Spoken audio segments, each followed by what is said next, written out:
Dimmer is done. Freyan stifled yawn as Dimmer emerged from the post office in Colin Harbor's West Square.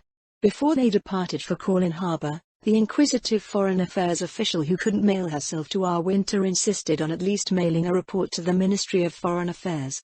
Freyan feared to imagine how people would react when an undead agent arrived at the ministry's office with a parcel from the Sorcerer's Kingdom. Out of curiosity, Freyan said, "How will the post office in Winter deliver your message?" "That's a good question. I guess I'll find out when we get back." "Oh, did you see the shop beside the post office? The beauty parlor? What about it?" Since Colin Harbor's districts weren't organized as they would be if it was an urban center in the Empire, one found certain shops in places where they otherwise wouldn't. For Freyan's part, she wasn't even keeping an eye out for a beauty parlor in what she was accustomed to recognizing as a lower-class district. "It's run by vampires, too, are you certain about that?" "Yeah," Dimmer nodded. "When the vampires aren't working at the post office, they work at the parlor. They offer manicures, facials, massages." "For what reason would they work at a beauty parlor?" "Money," Leanne's voice came from behind them. "The undead don't need to sleep, but, for some reason, they have to take shifts at work. Instead of taking a break from work, they decided to just work at the store that they opened next door." "I'm not sure if I even want to begin exploring that," Freyan said. "They're working on a fashion line too. I can't wait till it comes out. Ready to go?" Freyan nodded, and they left the square to board their carriage. Their things were already packed away for the trip to Warden's Vale, so their next destination was the harbor where they would board a ship to Ludmilla's domain. They found Rangobart already at the waterfront with a single piece of baggage sitting on the pavement at his feet. The new Viscount stood with his arms crossed as he watched the activity in the dry docks nearby. It looked like several Death Series servitors were painting the bottom of one of the Sorceress Kingdom's cargo ships red. "What's the purpose of the paint?" Freyan asked. "Is it some sort of new technology?" "I didn't ask," Rangobart answered. "It's tradition," Leanne told them. They turned to regard the Countess. "Tradition?" Freyan said. "That sounds interesting. Now that you mention it, I haven't yet noticed any traditions unique to the Sorceress Kingdom in my stay so far." "That may be true," Leanne replied, "but you're probably better off not knowing the source of this one." "That only makes me even more curious," Rangobart said. "I'm sure that Zaradnik will be more than happy to tell you about it. Anyway, it looks like your ship is here." One of the Sorceress Kingdom's steel river barges emerged from a lock at the end of the harbor. In addition to the ensign of the Sorceress Kingdom and House Colin, a third banner displaying some sort of white bird on a forest green field fluttered from the stern of the vessel. Leanne's footmen brought their baggage to the boarding area as the ship glided in smoothly under a nearby gurney crane. "It doesn't seem like many passengers use this route," Freyan said. "Or any at all, aside from us." "Yeah, the route between Colin Harbor and Warden's Vale is almost all cargo," Leanne replied. "Living things can't sail down the Katza River to the Cerulean Way without getting swarmed by the undead, and there isn't much reason for outsiders to visit Warden's Vale." "That's surprising given how expansive Baroness Zaradnik's territory is." "I can't say it's not huge," Leanne said, "but, well, it's also probably not what you expect it to be. I know you two think you might get some hints about how to develop your new territories by visiting Zaradnik, but I'm also pretty sure how she'll respond when you ask." "And how is that? Is it truly necessary?" Freyan considered Leanne's answer, which was delivered in an approximation of Ludmilla's mellow voice. The words made little sense to her. Did it perhaps have something to do with the realities of frontier development?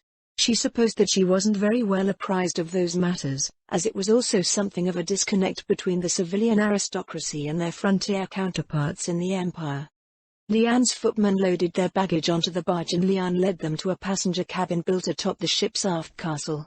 It shared many similarities with the luxurious carriages in which they had traveled around the Sorceress Kingdom, aside from the ship's cabin being made to accommodate 4 times the number of people. Freyan touched her gloved hand to the clear glass windows that afforded them a generous view in all directions. "And you say that barely any passengers use these ships?" "In the Sorceress Kingdom, yeah," Leanne replied. "The riverlands only cover the southern part of the Duchy of Eranthal and there aren't any navigable rivers elsewhere. These ships are always booked full in the Draconic Kingdom, though." "I've been meaning to ask about that," Rangobart asked. What happened in the Draconic Kingdom, exactly? There isn't much information about it in the Empire.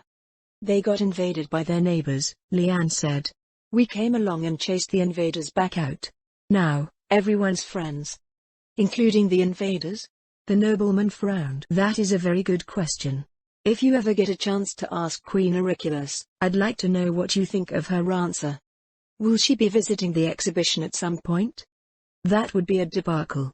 Dimir shouted, the Imperial Ministry of Foreign Affairs will be disgraced if they don't have a representative present. It's a good thing that they do, Leanne said. Dimir stared across Freyan at Leanne. You mean Queen Auriculus is really coming? Who knows? Leanne shrugged. We let them know what was going on, so they'll at least send a few representatives. I think the probability of Queen Auriculus showing up depends on how much liquor we sacrifice to summon her. Dimir needs to prepare. This is too big of a chance for me to let slip by. How much do you think we need? Freyan smiled silently as Leanne quoted a figure. She doubted that a sovereign could be enticed into making an appearance with something like liquor. As the two became engrossed in their scheming, Freyan pulled a chair out from under the counter running under the cabin windows, taking a seat to watch the gantry crane over the ship go back and forth.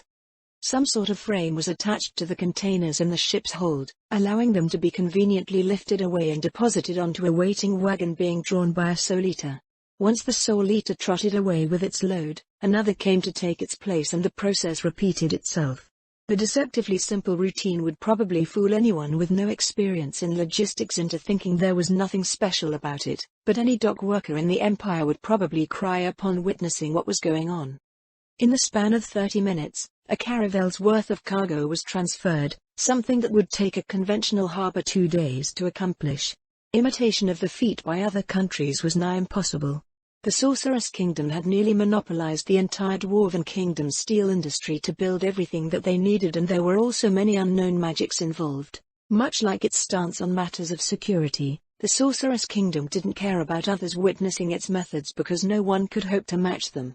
In fact, the more people adopted those methods through the Sorceress Kingdom, the more influential the Sorceress Kingdom would become. Anyway, Leanne said, I should hop off before they sail away with me. Clara and I will see you if you get back. Leanne hopped over the ship's railing and vanished. A moment later, the barge smoothly left its moorings. Rangobart looked out of a side window, leaning this way and that. What are you doing, Rangobart? Freyan asked. Trying to see what's moving this ship, Rangobart answered. There aren't any sails or paddles and I don't see any other external forces acting upon it. Golems, perhaps? That sounds like a very head-court mage answer, Your Excellency. Freyan grimaced. I hope you war wizards don't go around talking about my position like that all the time. You can bet that we do when it comes to our field of expertise, Rangobart replied. I visited the Tower of Evocation before coming here. Those people are utterly useless. I think I now know how a farmer would feel if they ever got a chance to speak with a bureaucrat in the Ministry of Agriculture. The Tower of Evocation, officially known as the Imperial Ministry of Magic's Department of War Magic, was much like any other department in the ministry in terms of its organization. As far as its practical usefulness went, however, it was far below that of the other departments. Like their former master, the fellows at the ministry were obsessed with delving into the mysteries of magic, and that more often meant changing the color and sound of lightning or trying to cook steaks with fireballs than it did coming up with novel ways to blow people up. Despite this, the Imperial Army was the department's biggest backer. The spells that they already had were perfectly fine for blowing people up, and Freyan didn't know any Imperial knights who didn't like steak. Most annoyingly, institutions didn't like too much change at once, and the Imperial Army was no exception. The Department of War Magic not being a source of radical developments was a comforting thing that the Imperial Army happily accepted. I thought you might be a good influence on them, Freyan said. They are not even war wizards, Rangobart scoffed. They are revokers. You cease to exist the moment you start talking about any aspect of being a war wizard that doesn't involve lighting things on fire. But you're the Lord of Brennanthal, Freyan noted. Don't even joke about that, Rangobart grumbled. I'm fairly certain half of them were excited to meet me solely because they thought that I turned an entire dale into some hellish conflagration. I think it's a very fitting title for a war wizard, Freyan smiled. Rangobart gave her a sidelong look. Don't tell me you named that thief. I didn't, but the court council just loves putting meaning into titles. They are all nobles, after all. I wouldn't be at all surprised if that's why you received it. In that case, I hope it means that my land isn't actually on fire. Anyway, I don't think I can make it work with the Department of War Magic. The Imperial Army will probably end up with its own thing, much like the Corps of Engineers does. It was an expected conclusion. Just as the Corps of Engineers avoided the Tower of Transmutation like the cousin that no one wanted to admit to having, the Imperial Army's war wizards would likely pretend that the Imperial Ministry of Magic's Tower of Evocation didn't exist. So long as something useful comes out of it, Freyan said, I doubt the Empire will care what form your efforts take.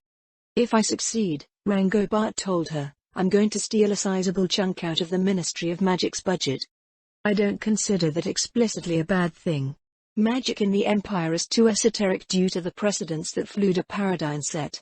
The Ministry of Magic has been able to get away with far too much nonsense because of this. You would rise drastically in the estimation of the nobility if you admitted that to them, Rangobart said. Where do I sit right now? On top of the pile of Imperial princesses, Rangobart said. I'm sure the impression will remain unchanged in our generation so long as you don't do anything hate-worthy. What about my posting as head court mage? You are the Imperial princess serving as head court mage. Freyan let out a tired sigh, leaning back on her chair to lightly cross her wrists over her belly. The barge was slowly sinking into one of the pair of locks on the western side of the harbor, waiting to be released into the Katza River.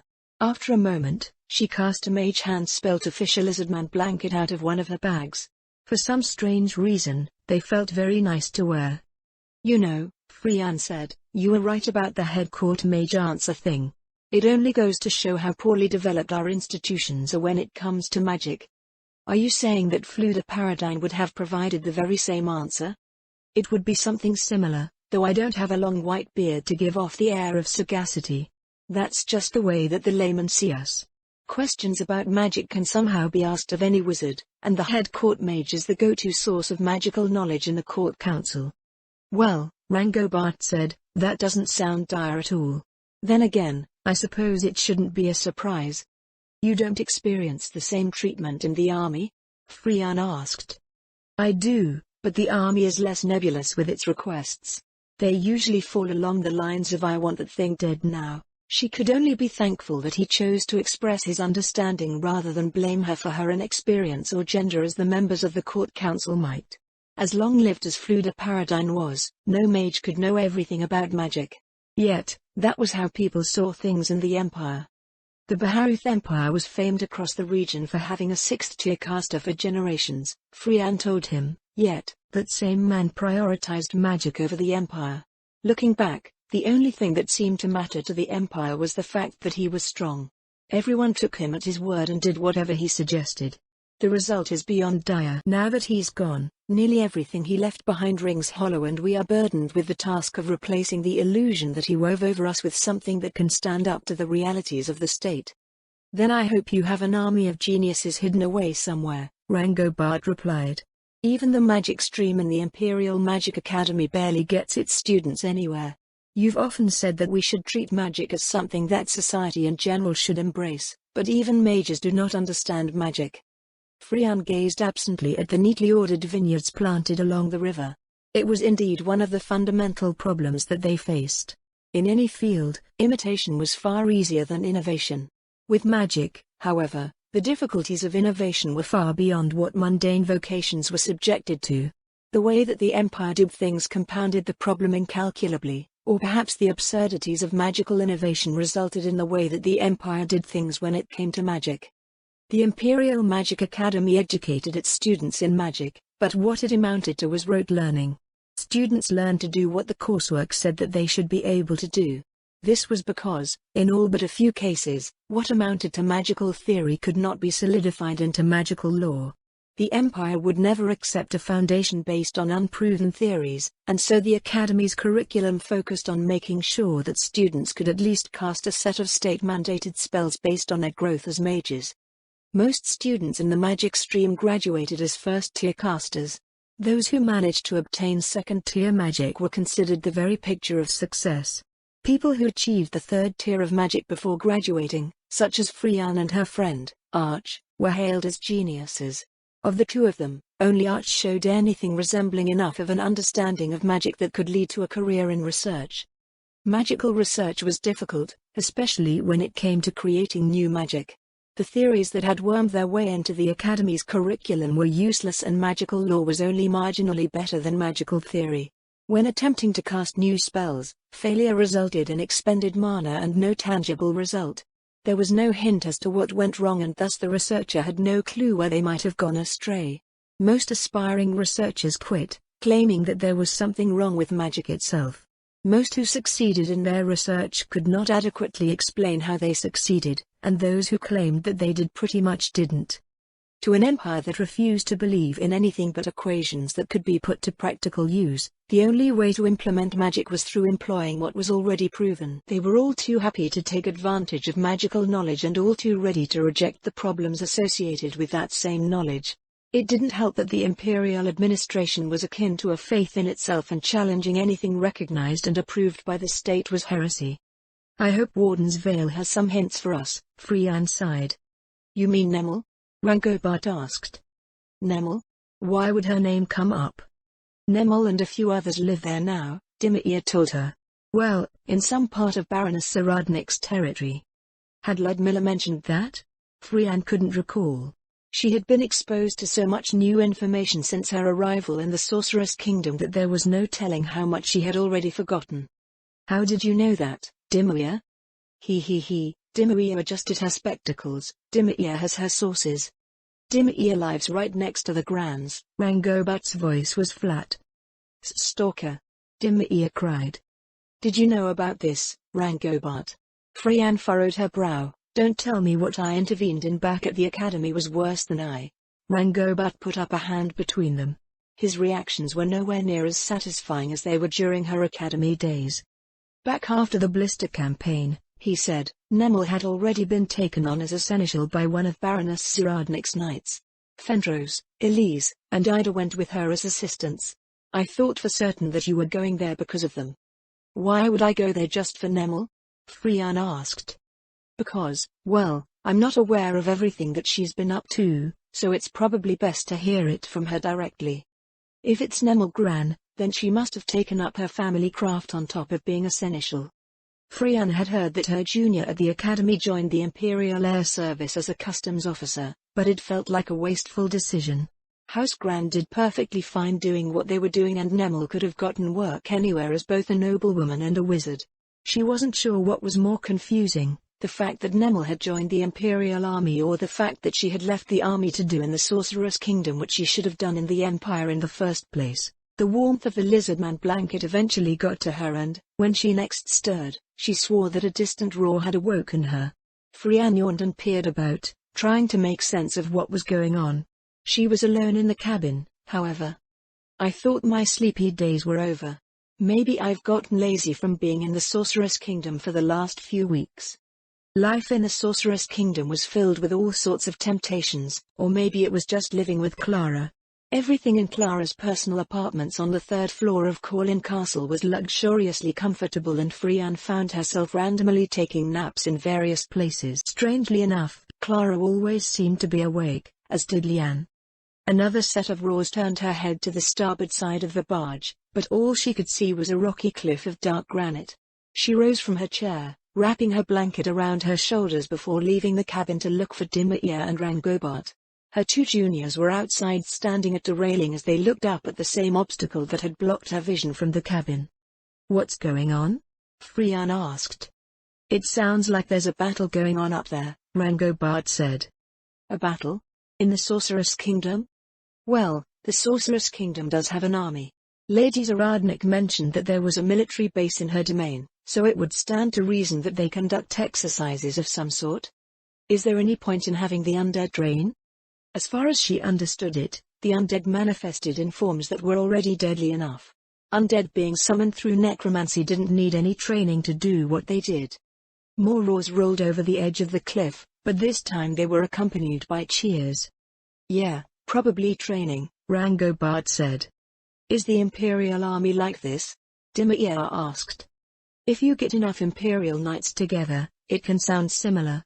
Frianne shook her head and scanned their surroundings. The Katsa River was half as wide as when it flowed by Colin Harbor, and a mountain range rose in stark relief to its waters on the port side of the ship. Directly ahead of them was a massive, snow-capped mountain with cascades coursing down its forested slopes like dozens of white veins. I never knew there was a place like this in the Duchy of Irantal. She shaded her eyes against the afternoon sun. You never heard the rumors from the Imperial army? Rangobard asked. Apparently not, Frianne answered. What rumor is this? That the patrols in the southwest noticed that one of the peaks here didn't lose its snow during the summer. Lady Zaradnik has a frost dragon, so I assumed that that mountain is where she lives. Nemel confirmed it on our trip from our winter. Did that mean that frost dragons had the power to freeze over mountains? The only place that they were known to exist in the past was the Azalizia Mountains, and those peaks were perpetually covered in ice. As the cries of battle or training or whatever it was faded behind them, they came to a distinct stretch of the cliff that looked like it had been cut out, complete with towers sticking out of the water where the landmass should have continued. Pairs of crimson eyes watched them as the barge made its way by, eventually arriving at a series of huge slots cut into the stone. It took a moment for Frianne to realize that each one of them was a lot similar to the ones at the entrances to Colin Harbor. There were far too many of them, however, and she remained confused until their barge entered one of them and was raised to the harbor level. Each lock was in reality a berth that brought them before a long line of warehouses and cargo lots that nearly stretched to the northern horizon. The gurney crane sitting above the berth started moving as soon as the water finished rising, and Frianne disembarked with Dimir and Rangobard through a gangway on the ship's starboard side.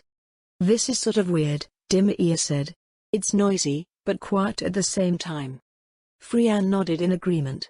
The statement seemed contradictory, yet it was easy to see why she had said it. Undead dock workers could be seen everywhere as they unloaded the barge and went about some other tasks, but there was a distinct lack of the living.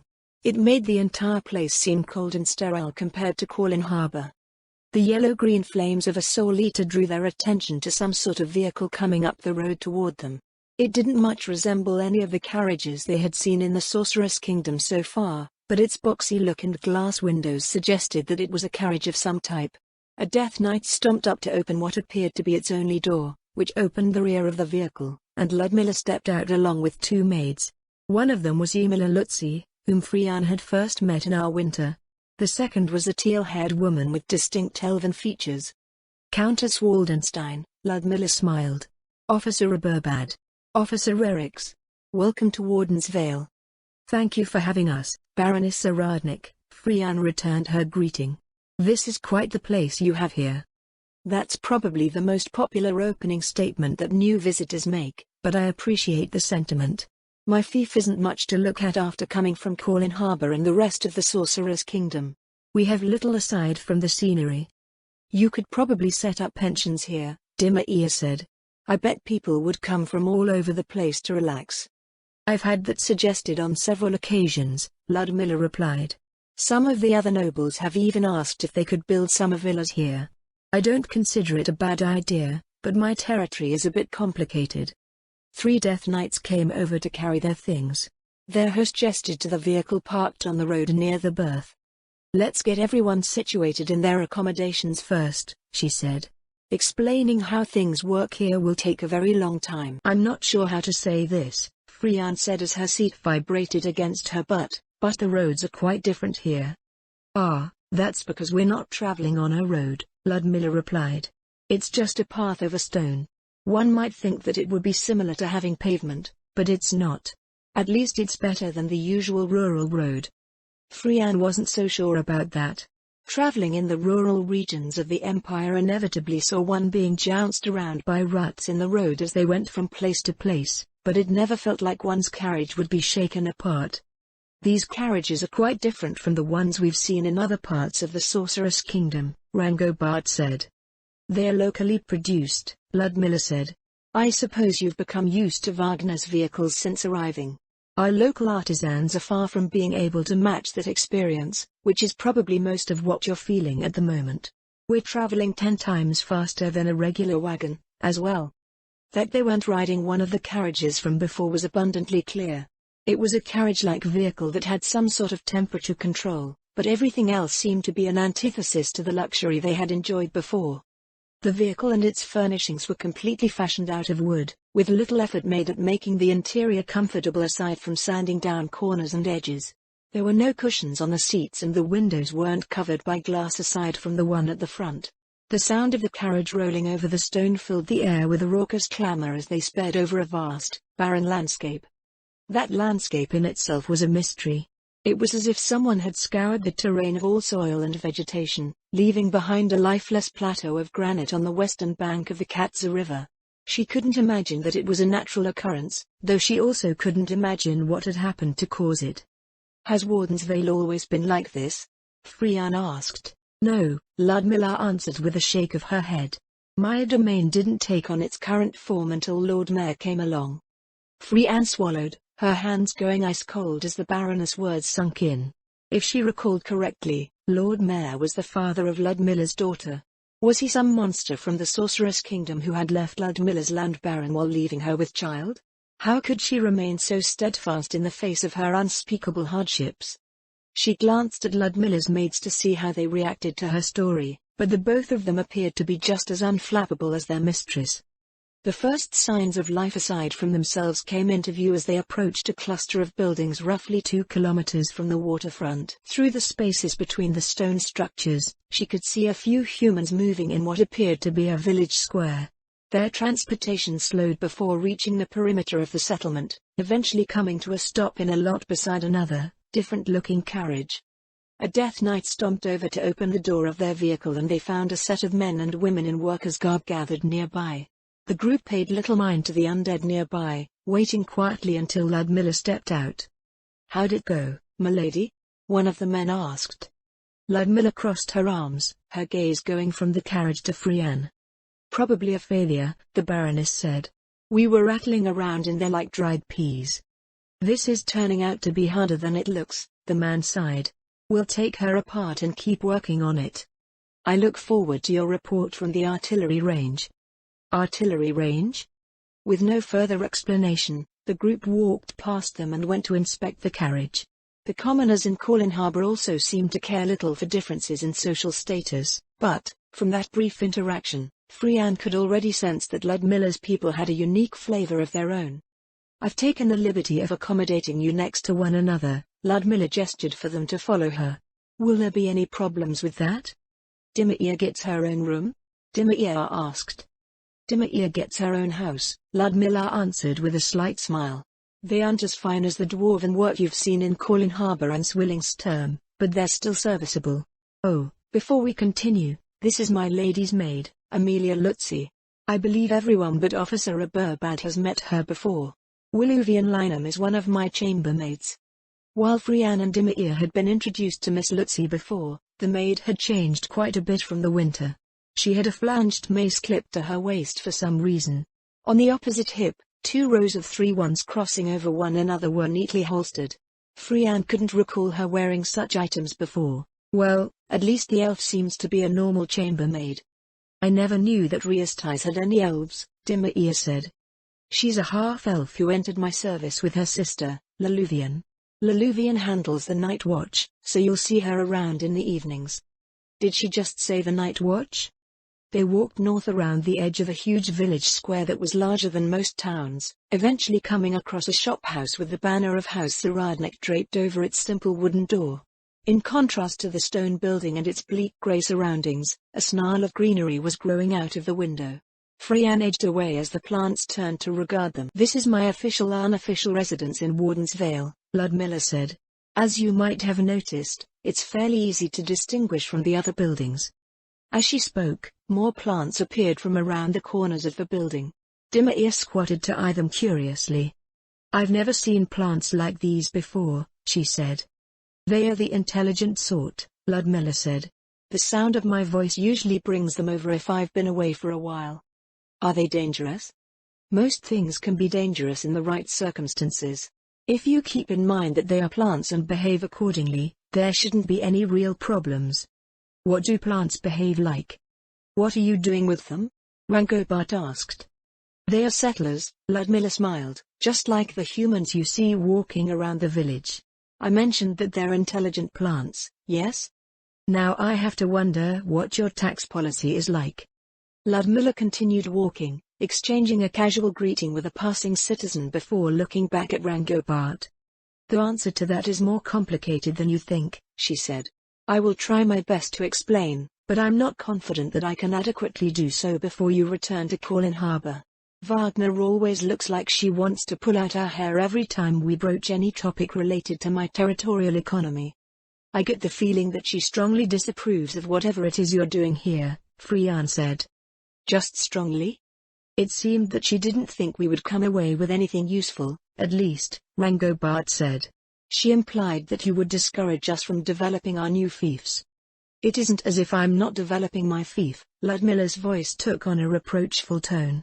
Our respective notions of development simply differ to the point where she is confident that what I am doing is wrong. My policies are foolishly wasteful, according to her. To be fair, her views are shared, in part, or in whole, by most people living in Riastais and Baharuth. They passed a stone house being dismantled by a team of workers. Undead placed debris into one of the ubiquitous containers that the Sorceress Kingdom used to haul freight. Additionally, what Freyan assumed was the furniture from the house was arranged neatly nearby. As far as she could tell, nothing was in particularly poor condition. If anything, it all looked rather new. What happened here? Rangobart asked. An eviction? It was one of the first houses built in this village, Ludmilla answered. Everything that you see around you is temporary. The city that will eventually stand here is something that will take shape over generations.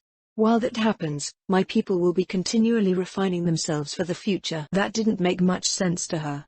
Cities did take shape over generations, but that didn't mean one regularly tore down perfectly functional buildings. How old was this house? Freyan asked. It was built about a year ago, Ludmilla answered. Was there some defect that made it unsuitable for habitation? No, it was just old. The residents moved into a new home on the other side of the square. What will be raised in this building's place? Another shophouse. Then what was the point of the exercise? Rangobart asked. The exercise was the point of the exercise, Ludmilla told them. I said it just now, didn't I? My people will be continually refining themselves for the future. So you're tearing down buildings to build new buildings, Rangobart said slowly, which are being built for the express purpose of giving those involved in the construction process work experience. In part, yes. Industries as a whole are being cultivated through this process and others similar to it. But isn't it a colossal waste of labor and materials? Rangobart asked. It isn't as if you're wanting for space. I'm sure that spares from around the Sorceress Kingdom would love for the chance to live here. Ludmilla looked at Rangobart for a moment, then examined the half-filled cargo container before nodding silently to herself. I suppose you would see things that way. Let's drop off everyone's things before we explore that line of inquiry. Their accommodations were a set of 3 shophouses not far from a part of the square that was under construction. Freyan assumed that it meant the buildings were the newest in the village, but she didn't have an eye for how they technically differed from the older ones. She went and had her bags placed on the front counter before coming out again, wondering if it was the first time that anyone had ever accommodated aristocratic guests in a shop. Are the accommodations to your satisfaction, Countess Waldenstein? Ludmilla asked. This place is as large as a summer villa on the Golden Strand, Freyan answered. I can hardly complain about that. I can't believe you plan on knocking them down again, Rangobart said as he came to join them. Nobles have a taste for old things, Ludmilla said, but they're not that old. Most of my subjects are all too happy to move into their new and improved homes. Dimir came out a few minutes later, accompanied by Willuvian. Perez. Dimir bubbled, did you see the lake? There's a lake? You can see it from the balcony. It's huge. There are thingies in it. I was totally right about the villa thing.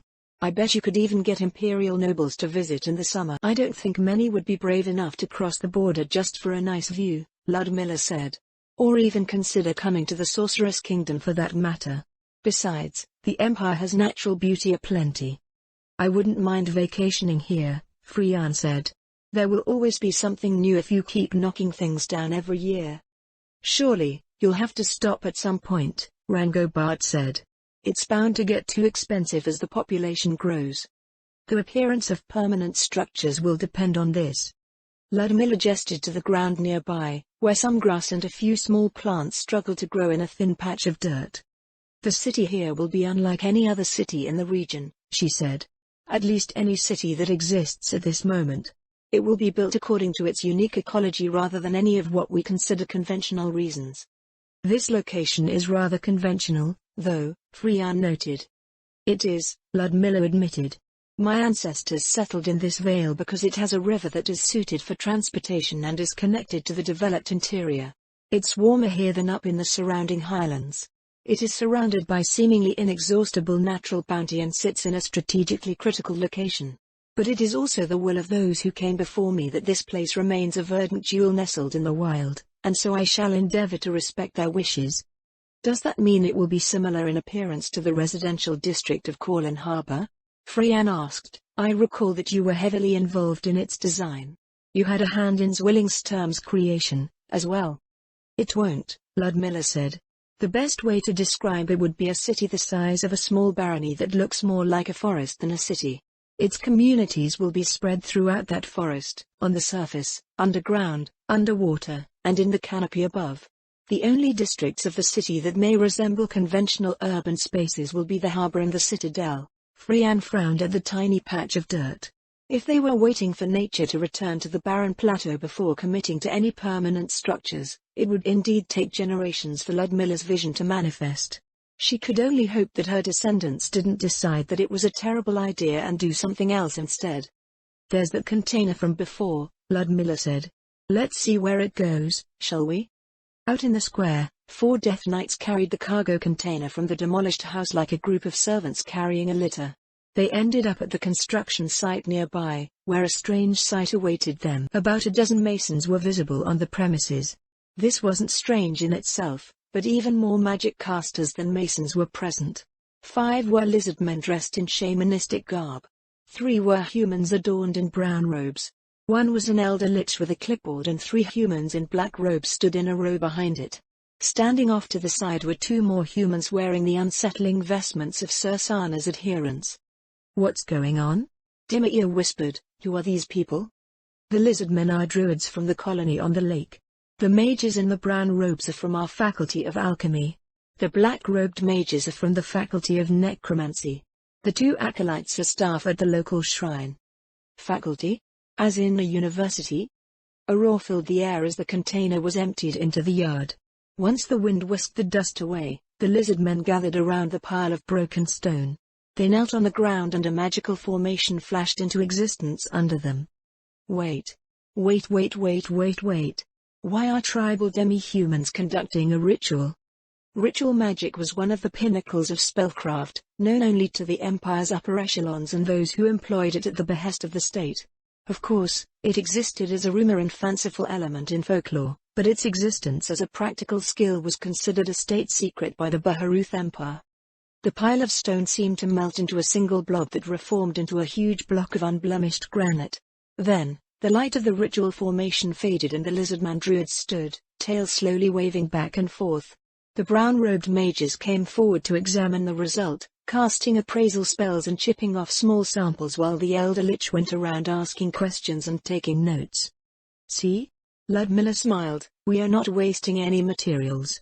It was rumored that the greatest mages in the history of humanity performed rituals to obtain immortality.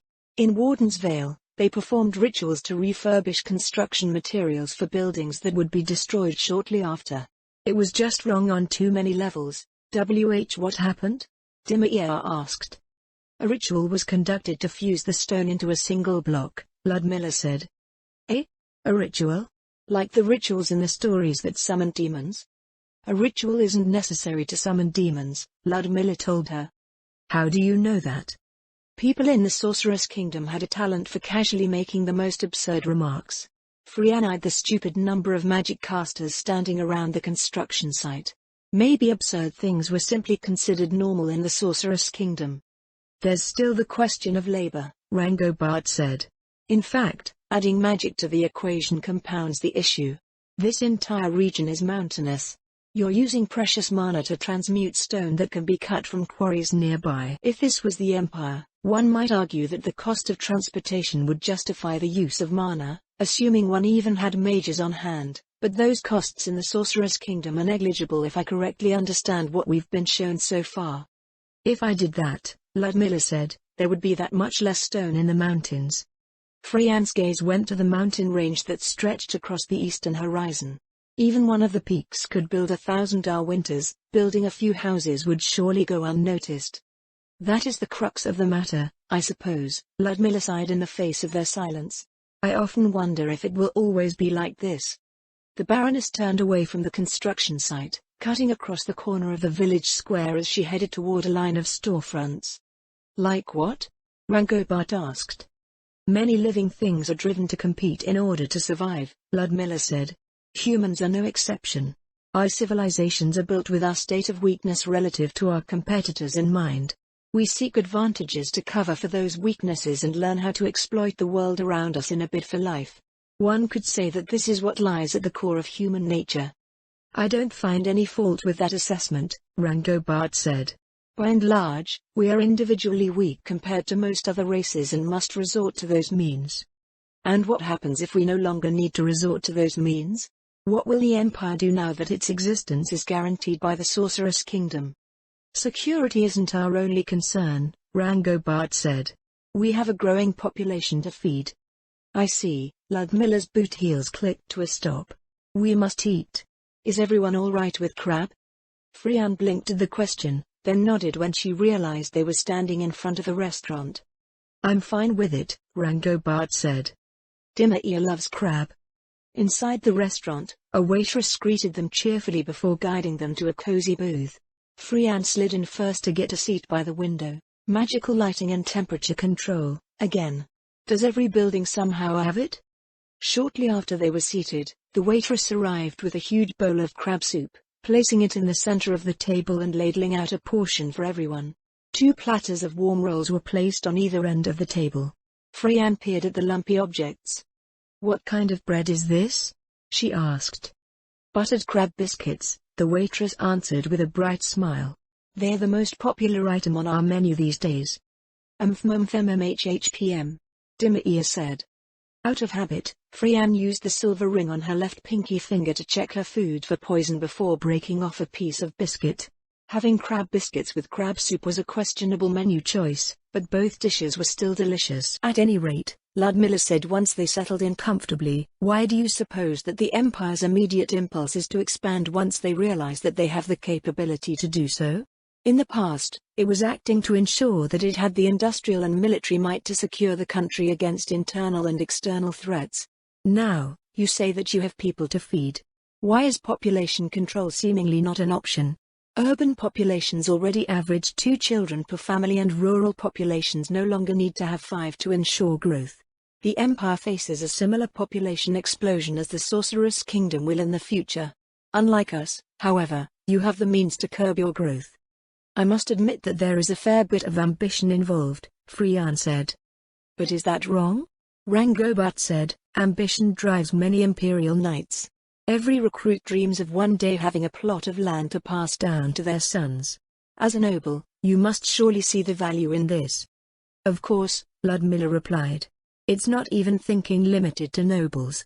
Holding a title, tenancy, or license is a crucial component of ensuring one's personal dignity.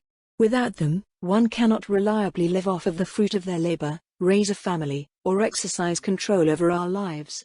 The problem is that the Empire appears to be trapped in an unnecessary spiral of growth due to its past needs. It is the same problem that we in the Sorcerer's Kingdom face, but we do not turn to conquest as a measure to address it, as it is ultimately an act that makes the problem worse in the long run. Population control still isn't perfect, Freyan noted. There will always be families that have many children. When we account for economic and social dynamics, having more children is in itself a competitive edge. The largest dynasties will have an easier time exerting the most influence. Opting to limit breeding carries a very real risk of fading into irrelevance. If the revolution in industry and logistics brought by the Sorcerer's Kingdom plays out as Clara projects, limiting population growth is counterintuitive on many levels. She knew that she was arguing from what Ludmilla would probably consider an archaic worldview, but she couldn't find an easy way out of it. As Ludmilla had asserted, their discussion revolved around a core component of human nature, and it existed for a very good reason. Doing something that went against it would normally result in being outcompeted not only by other races, but also by fellow humans. That is an artificial problem, is it not? Ludmilla said, one created by the laws and customs that evolved alongside our civilization out of necessity. If that's the case, does it make any sense to keep them if they are no longer necessary? The backlash to any measures to change those laws and customs that I can think of is incalculable, Freyan replied. Imperial citizens know, every human society that I have a working knowledge of would react the same way. Those changes would be seen as wrong according to our common sense. Immoral, even. The waitress reappeared, bearing platters of steamed crab accompanied by servings of flatbread and fresh greens. Freyan stared down at a red shell that was larger than her head. Is there a reason why every course on this menu is some sort of crab dish? Freyan asked after the waitress disappeared again. I know you asked if we were fine with crab, but we are dealing with the aftermath of an ecological disaster, Ludmilla said. Crabs are a disaster? Dimia said before sucking the meat out of a leg. It was quite catastrophic. A rare embarrassed look appeared on the Baroness' face. The lizard men got a bit overzealous with their fish farms. They overfed the fish and started using ritual magic to encourage plant growth in the marshes, which in turn led to an explosion in the population of various species that dwell in the lake. The mud crabs were especially successful, and now we're trying to eat our way out of the problem. That's a rather fortunate problem to have, Rangobart said. Why not export them? We do export a reasonable amount, Ludmilla replied. But sending massive amounts of food anywhere can have undesirable side effects. It creates a temporary input that the receiving system will adjust to. When that input ends, the result can be tragic. Tragedy can even occur before it ends. I'm lost. It's similar to having a period of economic prosperity. When that period ends, hardship results from the shortfalls. In the case of food, a population starves. Never mind countries, even tribes will try to take advantage of their temporary boost and attempt to conquer more territory to avert undesirable outcomes. Wars happen and the balance of power in an entire region may be upset. Just how many crabs do you have? A lot.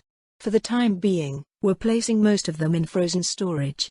Still, it may take years to bring the lake system back to the desirable balance. We can only consider it a lesson learned in blindly optimistic efforts to improve the land. Well, the lake, in this case. By Imperial standards, Freyan said, it would be considered a wild success. A major new industry could arise from it, bringing prosperity to many. By Imperial standards, Ludmilla said, but not by mine. The economy of Warden's Vale is fundamentally dissimilar to the Empire and most of the Sorceress Kingdom. Places like this village act to convert the outputs of our territorial economy into something recognizable by external markets that interact with ours. But how can that be? Freyan asked. We all exist as part of the same world, do we not? We don't, Ludmilla answered with a smirk, not as you understand it, anyway.